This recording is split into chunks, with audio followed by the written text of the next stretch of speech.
இலங்கை முள்ளிவாய்க்கால் போர் நினைவு நாளான நேற்று தஞ்சை விழா சாலையில் தமிழின குடிகள் எழுச்சி நாள் பொதுக்கூட்டம் நேற்று மாலை நடைபெற்றது. கூட்டத்தில் சசிகலா கலந்து கொண்டு பேசினார்.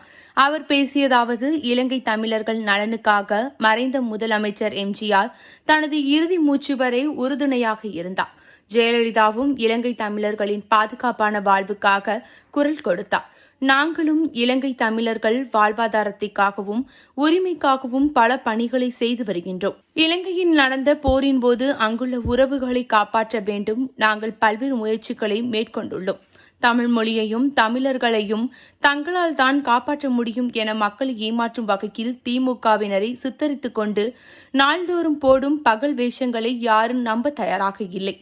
வெளிநாட்டில் உள்ள தமிழர்களையும் தமிழ்நாட்டில் உள்ள தமிழர்களையும் ஏமாற்றி தொடர்ந்து ஆட்சி செய்து வருகிறது திமுக. 2011ஆம் ஆண்டு முதல் அமைச்சராக ஜெயலலிதாவால் இலங்கை அகதிகள் முகாமில் தங்கியிருந்தவர்களுக்கு பல்வேறு அடிப்படை வசதிகள் செய்யப்பட்டது.